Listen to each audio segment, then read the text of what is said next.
Hello, I'm Harrison Keeley. Here's a quick look at today's top stories.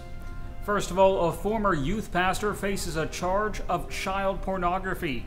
37-year-old Joseph Todd Neill of Shelbyville has admitted to possessing violent and sadistic child porn on his cell phone.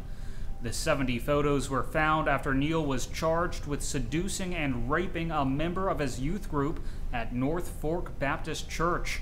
He is currently out of jail on bond, but faces up to 20 years in prison. 15 puppies rescued from the Cleveland Animal Shelter were actually sent to what's being called a house of horrors. More than 70 animals have been seized from the puppy patch in Morristown, including 22 sent there from Cleveland. The puppy patch shelter forced multiple animals into the same crates and then stacked the crates on top of each other. Officials say everything was covered in feces. The owner, Melissa Turner, has been charged with 63 counts of animal cruelty.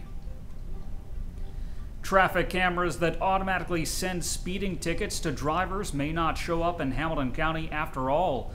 The devices would have let sheriff's deputies send $50 tickets to drivers without ever having to pull anyone over. Chattanooga police have actually done the same thing for years with speed vans. But this time, when county commissioners voted for the technology, public backlash was overwhelming. It was so brutal, in fact, that within 24 hours after the commissioners voted, 3 changed their minds. Marty Haynes, Chester Bankston, and Larry Henry all say they'll change their votes when the issue is revisited by the commission next week.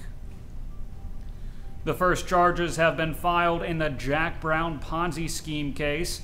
Brown allegedly used his tax service as a front to target wealthy residents and take millions of dollars from widows and retirees. Those who made investments were really helping to fund a lavish lifestyle for the Brown family. But so far, no one has gone to jail, and Brown died without any charges being filed.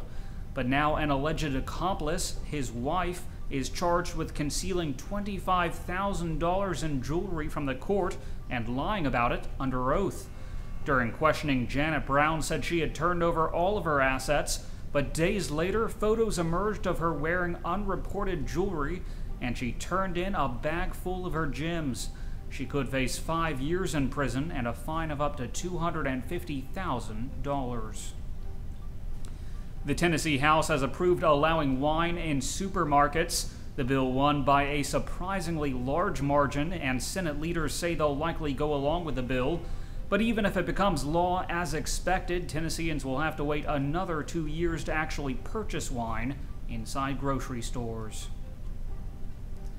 Georgia has voted to ease the requirements for school districts to make up lost days after bad weather.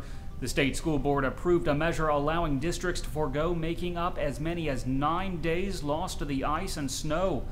But students will still be required to take all standardized tests despite spending less time in the classroom. Finally, the Krispy Kreme donut shop on Brainerd Road is temporarily closing. The store is undergoing renovations for the next 2 months and should reopen in mid-April. Turning to weather, today will be sunny with a high near 59 degrees. The low tonight will be around 32. That's it for today's newscast. Thanks for being with us. You can find more on these stories and breaking news all day long at timesfreepress.com.